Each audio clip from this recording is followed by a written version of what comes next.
Je t'instruirai, et je te montrerai la voie que tu dois suivre. Je te conseillerai. J'aurai le regard sur toi. Psaume 32, verset 8. Cette promesse n'est pas une simple parole réconfortante. Elle est le cri de Dieu, adressé à ceux qui marchent dans l'obscurité de l'indécision. Toi qui regardes cette vidéo, combien de fois as-tu prié sans savoir quoi faire? Combien de nuits as-tu passé à demander un signe, une direction, une réponse? Il y a dans le cœur de chaque croyant un désir brûlant de connaître la volonté de Dieu. Mais cette volonté ne se révèle pas toujours de manière spectaculaire. Parfois, elle s'insinue comme un murmure. Parfois, elle se cache dans les silences de nos prières. Et pourtant, elle est là, prête à se révéler à celui qui s'est écouté. Dans cette vidéo, tu vas découvrir des clés spirituelles profondes fondées sur la parole pour discerner la volonté divine dans ta vie. Nous allons explorer ensemble des vérités bibliques puissantes, parfois négligées, qui te permettront de marcher avec assurance dans les pas que Dieu a préparés pour toi. Mais avant d'aller plus loin, si tu crois que Dieu parle encore aujourd'hui, si tu crois qu'il peut te guider personnellement, alors abonne-toi dès maintenant à cette chaîne Lumière en Christ et laisse un like à cette vidéo. C'est un petit geste, mais il permet à ce message d'aller toucher d'autres cœurs comme le tien. Et je t'invite à écrire en commentaire cette phrase de foi. Seigneur, parle. Ton serviteur écoute. C'est peut-être ce que ton âme attendait pour que quelque chose commence à changer. Reste jusqu'à la fin, car je vais seulement te partager ces révélations, mais aussi prier avec toi pour que tu entendes clairement la voix de Dieu. Dans toute l'Écriture, la volonté de Dieu n'est pas un mystère inaccessible, mais une réalité que le Seigneur désire révéler à ceux qui marchent avec un cœur sincère. Lorsque le prophète Jérémie entend Dieu lui dire « Invoque-moi et je te répondrai. Je t'annoncerai de grandes choses, des choses cachées que tu ne connais pas. » Jérémie 33, verset 3. Cela révèle une vérité centrale. Dieu veut parler, il veut guider, il veut que tu connaisses ses pensées, ses projets, ses chemins.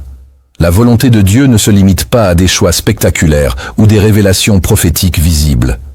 Elle s'exprime aussi dans l'intimité, dans l'obéissance quotidienne, dans la paix intérieure que produit l'esprit lorsqu'un choix est aligné avec le cœur de Dieu. Jésus lui-même a été le modèle parfait de celui qui discerne et fait la volonté du Père. Il disait « Ma nourriture est de faire la volonté de celui qui m'a envoyé. » Jean chapitre 4, verset 34. Ce n'est donc pas seulement une mission, c'est une nourriture, une source de vie. Pourtant, dans notre monde saturé de bruit, de distractions et de confusion, cette volonté devient souvent floue. Beaucoup de croyants cherchent des réponses instantanées, mais refusent de passer du temps dans la présence de Dieu. Ils veulent des directions claires, mais négligeant la parole. Ce que tu vas découvrir, ce n'est pas une méthode magique, mais une démarche spirituelle fondée sur les Écritures pour apprendre à marcher pas à pas dans la lumière de sa volonté. Avant de discerner la voix de Dieu, tu dois désapprendre certaines manières humaines de chercher. La volonté de Dieu ne se dévoile pas comme une carte détaillée, mais comme une lumière pour le prochain pas. Voici 7 principes fondamentaux que tu dois graver dans ton cœur si tu veux entendre ce que le ciel attend réellement de toi. Le premier principe que tu dois comprendre, la volonté de Dieu commence toujours dans sa parole. Ceux qui cherchent la volonté de Dieu, en dehors de sa parole, se condamnent à errer dans la confusion. Tu peux prier, jeûner, demander des signes, mais si tu ignores l'Écriture, tu éteins la lampe que Dieu a allumée pour tes pas. Il est écrit « Ta parole est une lampe à mes pieds et une lumière sur mon sentier. » Psaume 119, verset 105. Il ne s'agit pas de réciter des versets, mais de vivre dans une relation vivante avec la parole incarnée.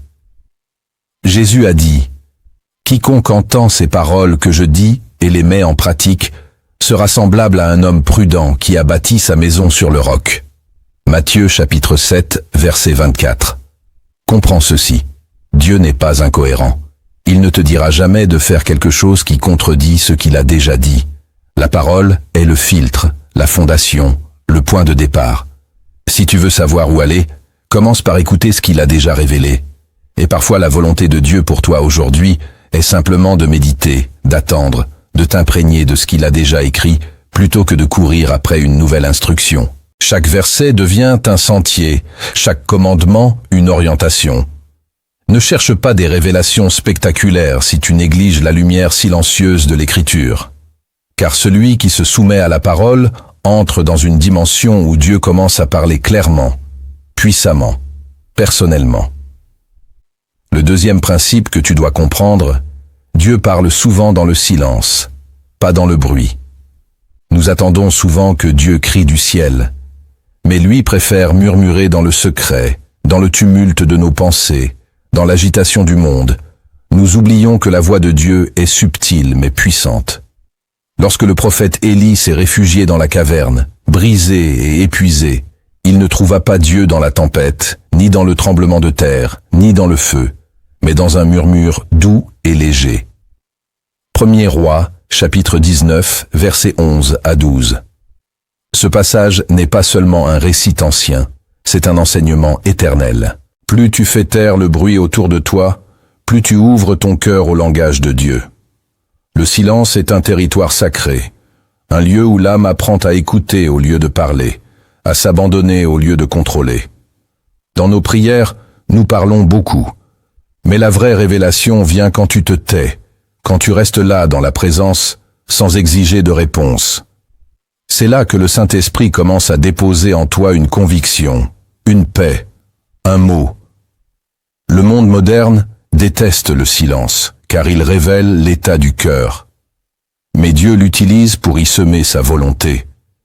Si tu veux entendre la voix de ton Père, éloigne-toi du vacarme. Crée des espaces de calme dans ta journée. Couche-toi dans le silence. Marche sans musique. Prie sans parler. Car c'est dans le souffle discret de sa présence que Dieu commence à t'instruire. Le troisième principe que tu dois intégrer. Dieu révèle sa volonté à ceux qui lui obéissent déjà. L'obéissance n'est pas une récompense, c'est une condition. Beaucoup entendent Dieu leur parler, mais refusent d'obéir à ce qu'il leur a déjà dit. Ils demandent une direction pour demain, alors qu'ils ignorent l'instruction d'hier. Jésus a déclaré « Celui qui a mes commandements et qui les garde, c'est celui-là qui m'aime, et celui qui m'aime sera aimé de mon Père. Je l'aimerai, et je me manifesterai à lui. » Jean chapitre 14, verset 21. Ce verset est une clé. La manifestation de Jésus, c'est-à-dire sa volonté révélée, est liée à l'obéissance. Pas à la curiosité, ni aux zèles émotionnels, mais à la fidélité dans les petits pas.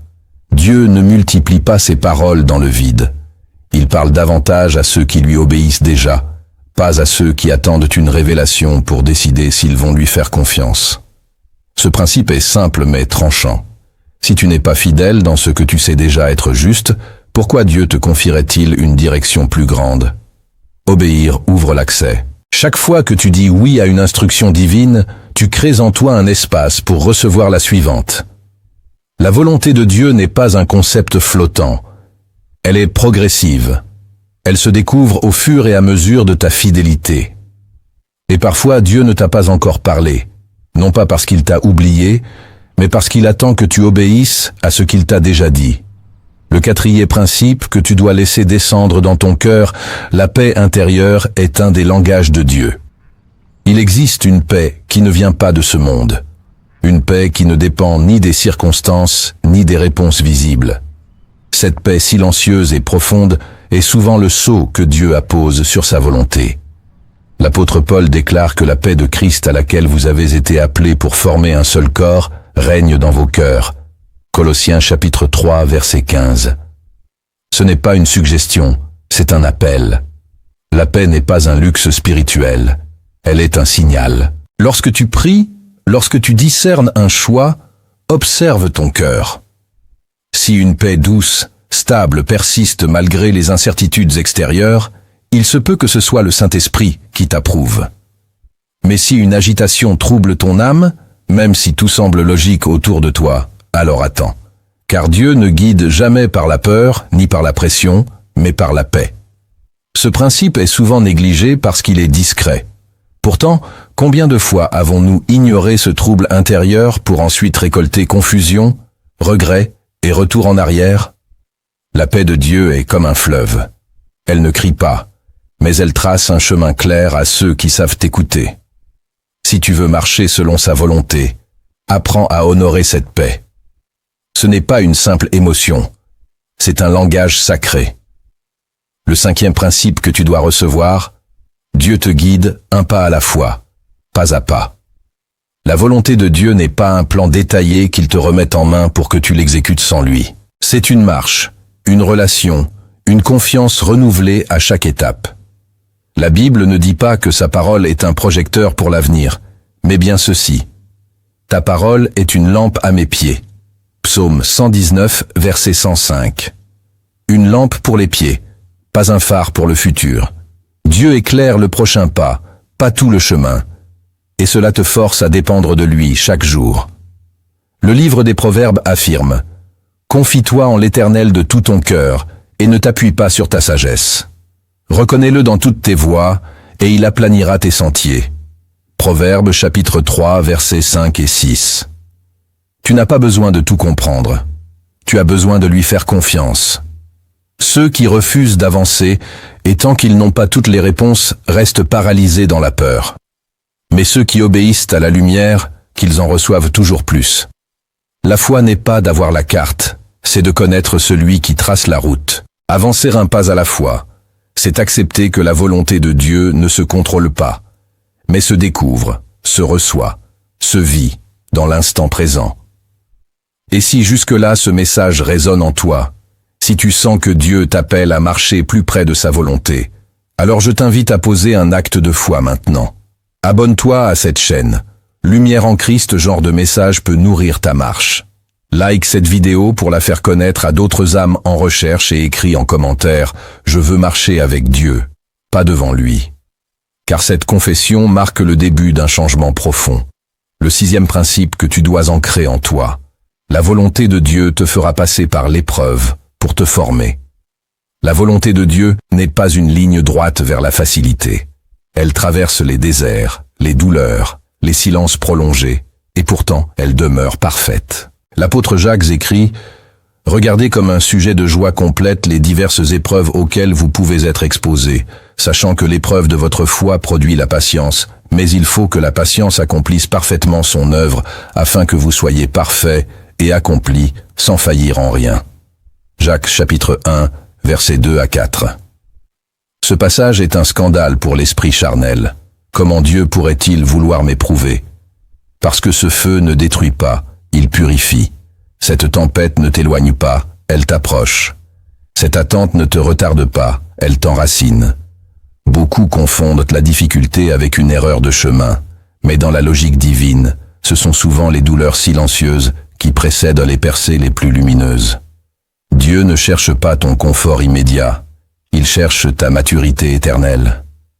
L'épreuve n'est pas un accident, elle est parfois la salle d'attente de la volonté de Dieu. Si tu refuses le feu, tu refuses aussi la forme que Dieu voulait imprimer en toi. Si tu fuis l'épreuve, tu fuis aussi la révélation qui devait y être donnée. La volonté de Dieu ne contourne pas la souffrance, elle l'utilise. Et celui qui persévère dans l'épreuve entre dans une connaissance de Dieu que le confort n'offre jamais. Le 7e principe que tu dois saisir, la volonté de Dieu est toujours alignée avec le bien des autres et non seulement ton confort. Il y a une illusion dangereuse dans nos prières modernes, celle de croire que la volonté de Dieu se limite à notre épanouissement personnel. Mais la vraie volonté de Dieu te dépasse. Elle te connecte à une œuvre plus grande, à un bien plus vaste que ton propre bonheur. L'apôtre Paul écrit « Ne vous conformez pas au siècle présent, mais soyez transformés par le renouvellement de l'intelligence, afin que vous discerniez quelle est la volonté de Dieu, ce qui est bon, agréable et parfait. » Romains chapitre 12, verset 2. Ce renouvellement de l'intelligence est un arrachement à l'égoïsme spirituel. Car la volonté de Dieu ne flatte pas ton désir de réussite. Elle t'appelle à devenir un canal de bénédiction pour les autres. Elle te pousse à aimer quand c'est difficile, à pardonner quand c'est injuste, à servir quand c'est coûteux.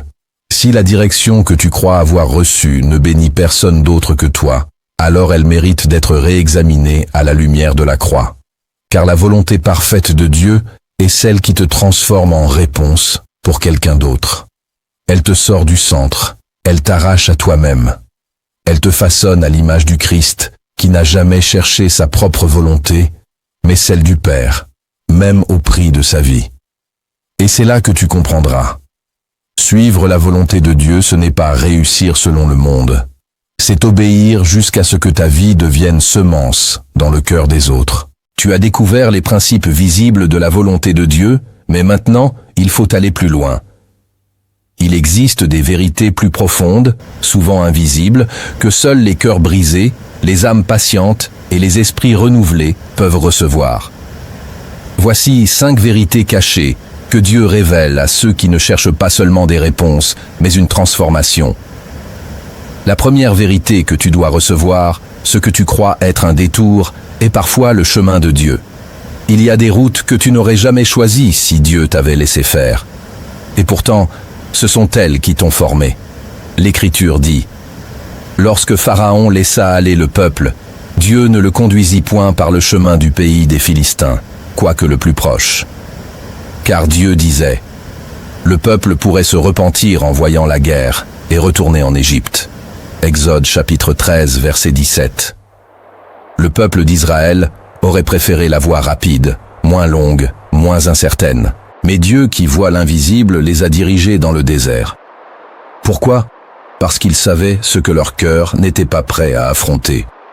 C'est ainsi que fonctionne la volonté de Dieu. Elle contourne parfois l'évidence. Elle choisit le détour pour te perdre, mais pour te préserver. Ce que tu perçois comme un échec, une perte de temps, un silence prolongé peut être en réalité une stratégie divine pour t'éloigner d'un piège que tu n'aurais jamais détecté.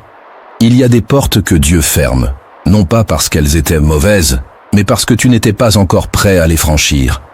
Il y a des saisons d'attente qui ne sont pas des retards, mais des ajustements célestes. Dieu t'éloigne parfois de ton objectif immédiat pour t'approcher de ta destinée éternelle. Et plus tu résistes au détour, plus tu retardes ce que Dieu essaie de construire en toi. Alors, ne maudis pas le désert, ne méprise pas le détour. Dieu ne t'a pas oublié, il te conduit différemment. Et cette voie détournée que tu ne comprends pas encore, c'est peut-être le seul chemin qui mène réellement là où ton âme a toujours voulu aller. La deuxième vérité que tu dois discerner.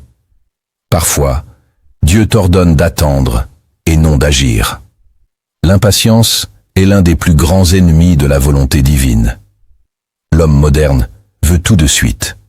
Il confond la vitesse avec la foi, l'urgence avec l'onction. Mais dans le royaume de Dieu, l'attente n'est jamais passive. Elle est un lieu sacré où Dieu travaille des choses invisibles que l'action immédiate détruirait. Le psalmiste le savait lorsqu'il écrivait « Espère en l'Éternel ». Fortifie-toi et que ton cœur s'affermisse. Espère en l'Éternel. Psaume 27, verset 14. Répéter 2 fois cet appel à l'espérance n'est pas anodin. C'est une exhortation spirituelle adressée à ceux qui veulent forcer des saisons que Dieu n'a pas encore ouvertes. Il y a des moments où Dieu te dit non, d'autres où il te dit oui, mais il y a aussi ces instants douloureux où il te dit « attends ». Et dans ce mot se cache parfois toute une préparation, une maturation, un travail de fond que tu ne peux pas accélérer. Celui qui avance sans Dieu finit par se perdre, même s'il court. Mais celui qui reste à genoux dans l'attente obéissante, celui-là verra la nuée bouger au moment parfait. N'oublie jamais, Abraham a attendu. David a été oint puis oublié pendant des années. Joseph a été trahi avant d'être élevé. Jésus lui-même a attendu 30 ans pour 3 années de ministère. Dieu ne mesure pas ton obéissance à ta vitesse, mais à ta capacité à rester fidèle, même quand rien ne bouge. L'attente est une épreuve de confiance, et celui qui sait attendre sans murmurer, sans abandonner, sans détourner les yeux, devient un vase que Dieu peut utiliser sans crainte. Si tu es dans l'attente, ne bouge pas. Ne précipite rien, car dans cette immobilité apparente, Dieu est en train de préparer un mouvement qui te dépassera. La troisième vérité que tu dois accueillir. Dieu parle plus fort quand tu es brisé. Il y a des vérités que seul un cœur brisé peut entendre. Tant que tu es rempli de toi-même, de tes certitudes, de tes plans bien ordonnés. La voix de Dieu reste lointaine. Mais quand tout s'effondre, quand l'orgueil se fissure, quand le masque tombe, alors Dieu parle. Et pas avec des cris, non, mais avec une clarté bouleversante. Le psalmiste écrit « Les sacrifices qui sont agréables à Dieu, c'est un esprit brisé. Oh Dieu, tu ne dédaignes pas un cœur brisé et contrit. » Psaume 51, verset 19. Ce n'est pas une métaphore, c'est une loi spirituelle. Il y a des révélations que Dieu te garde tant que ton cœur est dur, tant que tu crois encore pouvoir tout faire par toi-même. Mais dès l'instant où tu es brisé, vraiment brisé, non pas par la vie, mais par sa main, alors ses paroles deviennent plus profondes, plus directes, plus vraies. Car un cœur brisé est perméable. Il n'argumente plus, il n'exige plus. Il écoute, il reçoit, il pleure, mais il comprend. Il saigne, mais il discerne. Les plus grandes orientations que Dieu m'a données ne sont pas venues dans des moments de gloire, mais dans des nuits d'effondrement. C'est là, dans la poussière de mes illusions, que j'ai entendu sa voix me dire quoi faire. Le monde méprise la brisure, mais le ciel y dépose ses plus grandes confidences. Si tu traverses une saison de douleur, d'échec, de perte, ne pense pas que Dieu s'est tu. Il parle plus fort que jamais, mais il attend que tu sois assez brisé pour ne plus t'enfuir de ce qu'il va te dire. Car ce qu'il veut te révéler là dans les ruines changera ta vie pour toujours. La quatrième vérité que tu dois retenir, le Saint-Esprit est ton guide personnel au quotidien. Beaucoup de croyants cherchent la volonté de Dieu comme on chercherait une carte figée, un plan rigide, une direction une fois pour toutes. Mais Dieu ne t'a pas donné un schéma à suivre. Il t'a donné une personne, le Saint-Esprit. Jésus a dit, « Quand le Consolateur sera venu, l'Esprit de vérité, il vous conduira dans toute la vérité. Il vous annoncera les choses à venir. » Jean chapitre 16, verset 13. C'est une promesse directe, vivante, actuelle. Le Saint-Esprit n'est pas un principe, c'est un compagnon.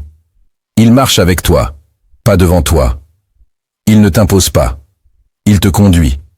Il ne te crie pas dessus. Il murmure. Il ne te donne pas toutes les réponses d'un coup. Il t'apprend à lui faire confiance jour après jour. Il te parle par une impression, un verset qui revient, une paix soudaine ou un malaise profond. Il te parle parfois dans un rêve, parfois dans une conversation anodine. Mais encore faut-il que tu sois disponible. Si tu ignores sa présence, tu ignores sa voix. Le Saint-Esprit est là pour te guider à chaque instant, pas seulement dans les grands choix, mais dans les détails. Une rencontre, un mot à dire, un silence à garder. Le problème, c'est que nous avons appris à faire sans lui. Nous consultons Dieu quand tout va mal, mais nous oublions que son esprit est un conseiller permanent. Apprends à l'écouter au quotidien. Adresse-toi à lui comme à un ami, un guide, un souffle précieux, et tu verras que même sans carte, tu ne seras jamais perdu. Car celui qui marche avec l'esprit n'avance pas par logique, mais par révélation. Et si ce message a touché ton cœur, ne le garde pas pour toi. Partage cette vidéo avec quelqu'un que tu aimes.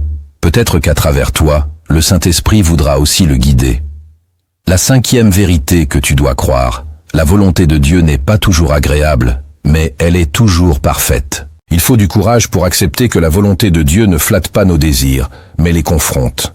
Elle ne cherche pas ton approbation, elle vise ta transformation.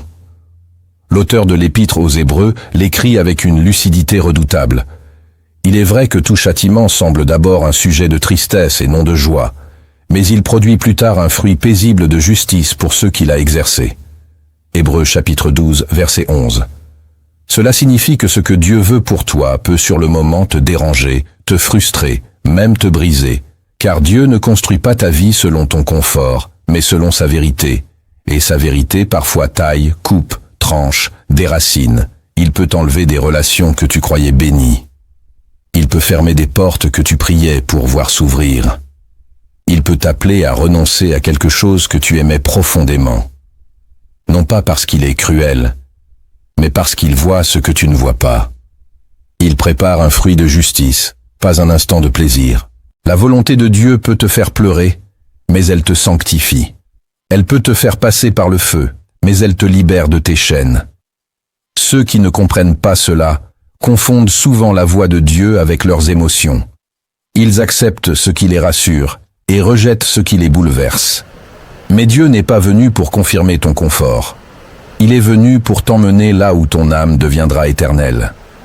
Si tu choisis de suivre la volonté de Dieu, tu ne choisiras pas toujours ce qui est facile, mais tu choisiras ce qui est juste. Et un jour, tu regarderas en arrière et tu béniras ces décisions douloureuses. Car tu comprendras que c'est là, précisément dans ce qui ne te plaisait pas, que Dieu t'avait le plus aimé. Comprendre la volonté de Dieu ne suffit pas. Ce que tu as reçu jusqu'ici doit maintenant descendre dans ton quotidien, s'enraciner dans tes habitudes, transformer ton rythme de vie. Car Dieu ne cherche pas des auditeurs spirituels, il cherche des marcheurs. Voici comment tu peux chaque jour apprendre à entendre et suivre sa voix pas à pas. Le premier acte de foi à mettre en place. Crée un espace d'écoute chaque jour. Tu ne peux pas entendre la voix de Dieu si tu ne crées pas de lieu pour l'écouter. Il y a des murmures célestes qui ne se captent que dans le silence. Des instructions qui ne descendent que dans l'immobilité. Trop souvent, tu veux que Dieu parle, mais ton cœur est saturé de bruit, ton esprit agité, ton attention dispersée. Pourtant Jésus a dit « Mes brebis entendent ma voix, je les connais et elles me suivent ». Jean chapitre 10 verset 27. Ce verset n'est pas une promesse passive, c'est une clé spirituelle. Le berger connaît ceux qui l'écoutent, et ceux qui l'écoutent sont ceux qui le suivent. Si tu veux faire partie de ceux qui discernent la volonté de Dieu, alors commence par sanctifier un moment de ta journée. Pas pour parler, pas pour demander, mais pour t'asseoir, te taire et attendre.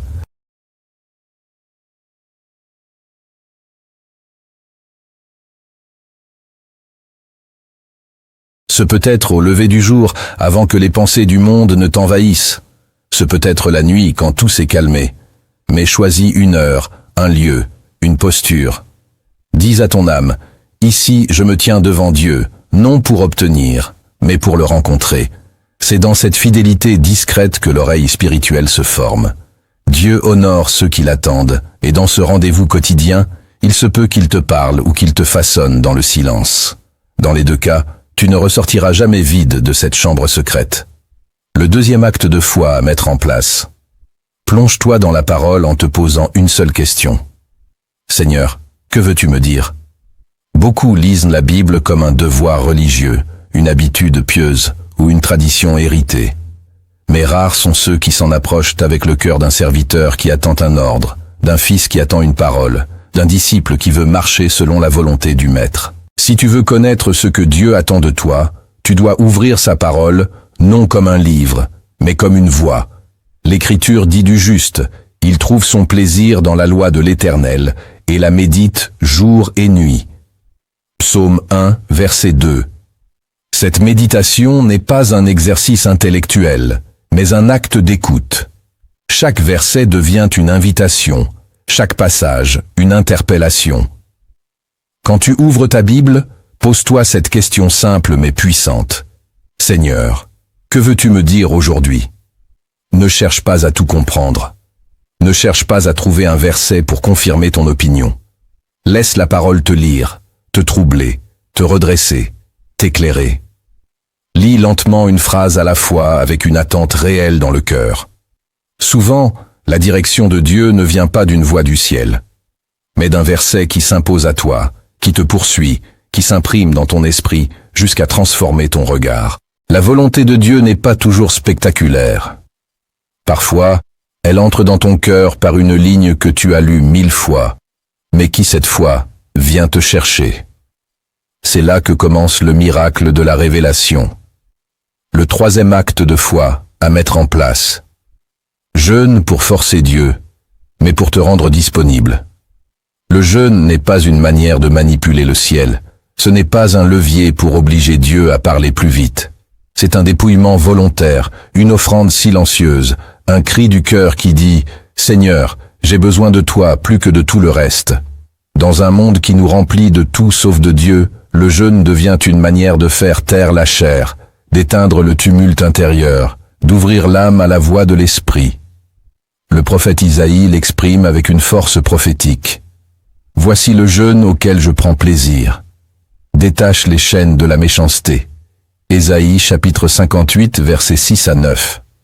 Ce jeûne-là libère, éclaire, aligne ton cœur avec la volonté divine. Il ne s'agit pas de se priver mécaniquement mais de s'offrir entièrement. Pendant que ton corps réclame, ton esprit s'élève. Pendant que tu t'abstiens de nourriture, tu nourris ta foi. Le jeûne révèle ce qui dominait ton attention. Et dans ce dépouillement, Dieu te parle parfois clairement, parfois juste par une paix profonde, une lumière qui descend, un poids qui tombe. Si tu veux réellement connaître la volonté de Dieu, apprends à lui réserver des jours où tu le cherches plus que tout le reste. Pas pour mériter une réponse, mais pour te rendre enfin disponible à celle qu'il donne depuis longtemps. Le 4e acte de foi à mettre en place. Obéis dans les petites choses. Tu veux connaître la grande volonté de Dieu, mais tu négliges les petites fidélités. Tu pries pour des révélations puissantes, mais tu passes sous silence ces gestes simples que Dieu t'a déjà demandés.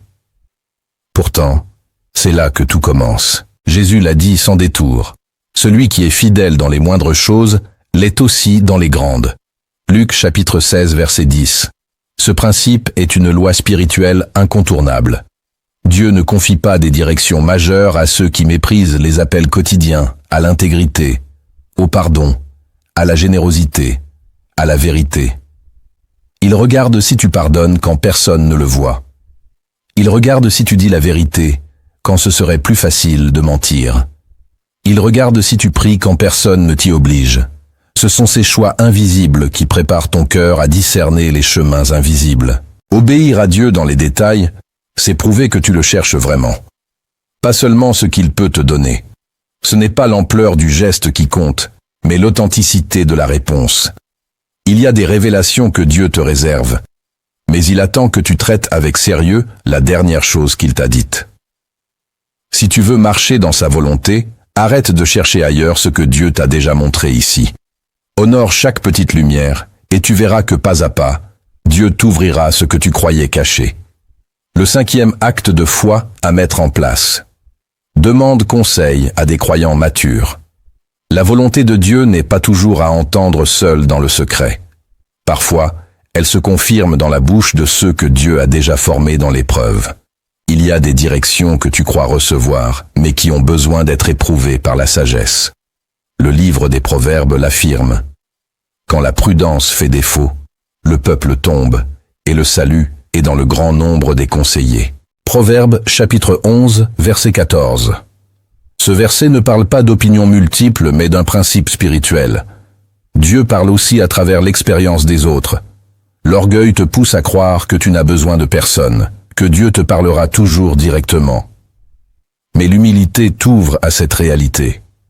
Parfois, il place sur ta route un frère ou une sœur qui voit ce que toi tu ne vois pas. Il utilise une parole pleine de discernement pour confirmer ou corriger ton orientation. Ne confie pas ton cœur à n'importe qui, mais sois assez sage pour rechercher ceux qui marchent avec Dieu depuis longtemps. Pas forcément les plus éloquents, mais les plus intègres. Ceux qui savent t'écouter sans juger, parler sans dominer et prier avant de répondre. C'est là que tu découvriras que Dieu, dans sa grâce, a mis des veilleurs autour de toi pour éviter que tu tombes là où d'autres sont déjà passés. Si tu veux discerner sa volonté, apprends aussi à tendre l'oreille quand il te parle à travers un autre. Et si cette vérité résonne en toi, écris en commentaire « Je choisis l'humilité pour ne pas me tromper de chemin ». Ta confession publique peut être le début d'une protection invisible. Le 6e acte de foi à mettre en place. Ne te fie pas à tes émotions, mais à la paix de Dieu. Tes émotions sont changeantes, instables, souvent influencées par la peur, l'envie ou la fatigue. Elles peuvent te pousser à agir vite, à croire que ce que tu ressens est forcément la voix de Dieu. Mais la volonté de Dieu n'est pas soumise à tes états d'âme. Elle s'accompagne d'un signe que le monde ne comprend pas. La paix intérieure. Cette paix ne vient pas de l'absence de problèmes, mais de la présence de Dieu. L'apôtre Paul l'a écrit avec puissance. Et la paix de Dieu qui surpasse toute intelligence gardera vos cœurs et vos pensées en Jésus-Christ. Philippiens chapitre 4, verset 7. Quand Dieu approuve un chemin, il ne t'enlève pas toujours les obstacles, mais il dépose en toi une paix inexplicable, tenace, solide. Si tu t'apprêtes à faire un choix et que malgré toutes les apparences, ton cœur est agité, tendu, inquiet, alors n'avance pas. Ce trouble est souvent un signal du ciel. Mais si une paix douce persiste, même dans l'incertitude, même au milieu de tes peurs, alors reste attentif. Dieu est peut-être en train de dire oui. Ce n'est pas ton excitation qui doit décider, ni ton enthousiasme, ni ton angoisse. C'est cette paix profonde, calme et silencieuse que l'Esprit dépose quand tu es aligné avec la volonté du Père. Apprends à faire le tri et ce que Dieu approuve. Car ce que tu ressens peut te tromper, mais ce que Dieu confirme par la paix te gardera debout. Les actes de foi à mettre en place. Note chaque réponse reçue et chaque direction suivie. Le cœur humain oublie vite. Il prie avec ardeur, puis néglige la réponse. Il reçoit une direction, puis doute quelques jours plus tard. Mais la fidélité commence par la mémoire. Dieu parle, mais il t'appelle aussi à te souvenir. Dans toute la Bible, Dieu demande à son peuple de garder trace de ses œuvres, de ses paroles, de ses délivrances. Car ce que tu ne notes pas, tu risques de le perdre dans le tourbillon de tes pensées. C'est pourquoi tu dois bâtir une mémoire spirituelle. Prends un cahier, un carnet, une page dédiée. Et chaque fois que tu crois avoir reçu une instruction, une confirmation, une parole dans la prière ou dans la parole, écris-la, même si elle te semble simple, même si tu n'en saisis pas encore toute la portée. Plus tard, quand les doutes reviendront, tu reliras et tu verras que Dieu t'avait déjà préparé. Ce que tu écris devient un témoignage et ce témoignage devient un pilier pour les prochaines saisons. Il te rappellera que Dieu n'a jamais cessé de parler, mais que tu devais apprendre à relire sa voix dans le fil du temps. Chaque ligne posée dans la foi est une déclaration. Je reconnais que Dieu me parle, et je choisis de m'en souvenir. Car le Saint-Esprit n'est pas là pour t'impressionner, il est là pour te conduire. Et celui qui apprend à noter devient capable de relier. Et celui qui relie devient capable de marcher avec confiance. Écris donc ta foi même tremblante, car Dieu y déposera avec le temps des preuves que tu ne soupçonnais pas. Maintenant que tu connais les actes de foi concrets qui ouvrent la voie à la volonté de Dieu, il est temps d'entrer dans une image. Car certaines vérités ne se comprennent pas par l'intelligence, mais se révèlent dans le silence d'une parabole.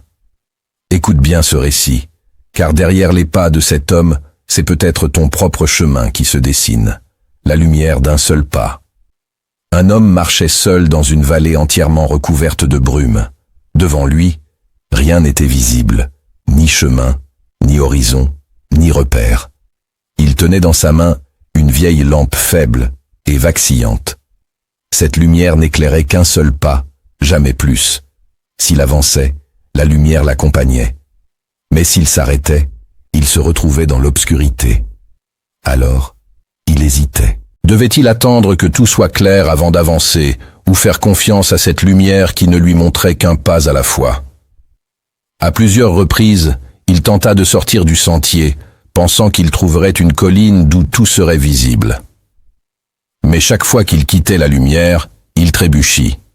Chaque détour qu'il prenait sans elle l'éloignait du chemin. Et chaque fois qu'il revenait à cette lampe, une paix étrange l'envahissait.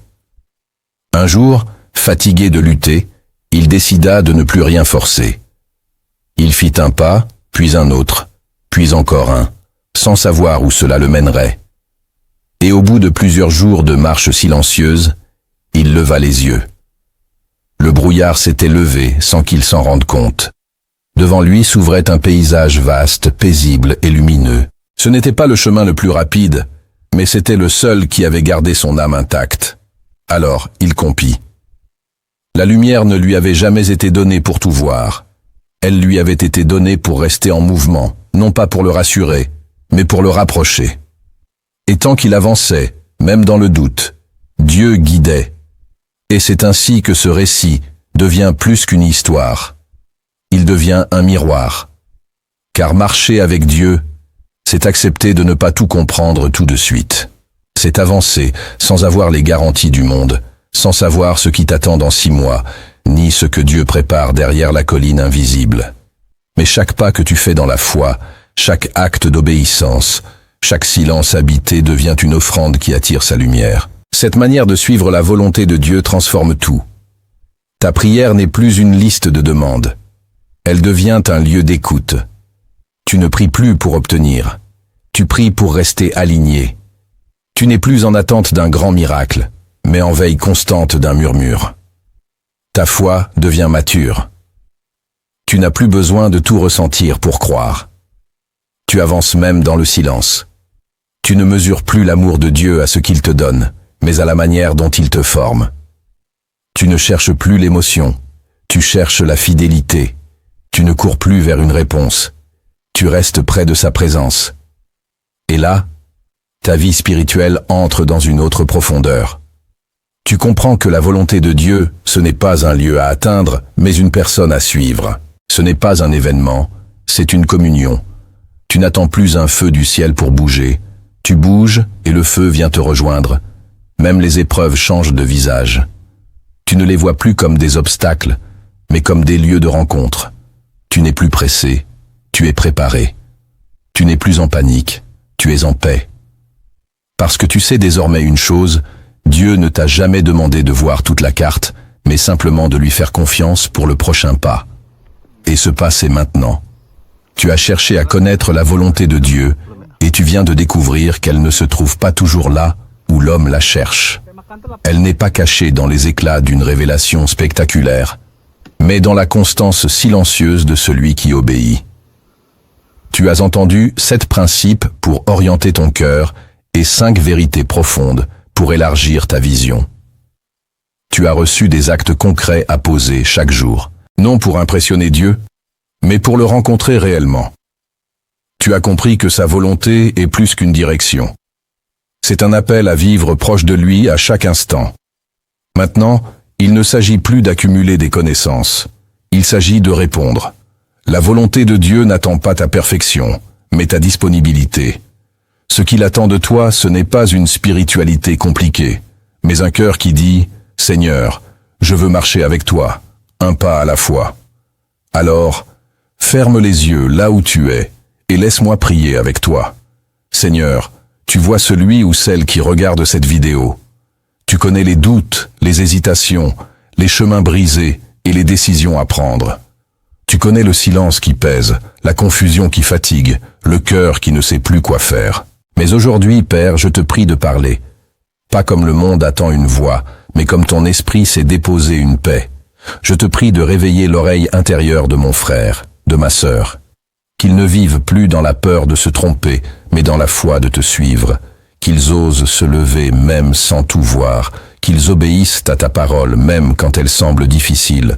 Seigneur, fais tomber les fausses idées, les images déformées de ta volonté. Rends claire la simplicité de ton appel. Envoie ton esprit éclairer chaque pas. S'il y a des décisions à prendre, confirme-les. S'il y a des choses à abandonner, révèle-les. Et s'il faut simplement t'attendre, alors donne la force d'attendre dans la paix. Que cette prière soit une semence d'alignement. Qu'à partir de ce jour, leur vie ne soit plus menée par la peur de se tromper, mais par la confiance en un Dieu qui guide, corrige et accompagne jusqu'au bout.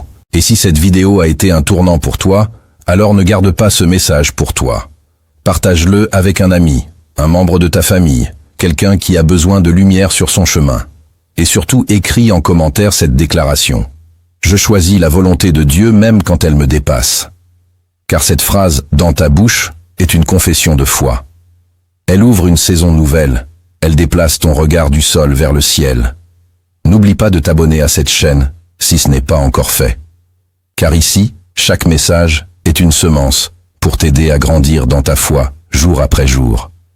Que la paix de Dieu soit ton guide et que son souffle te précède là où toi tu n'as encore jamais osé marcher. Ok.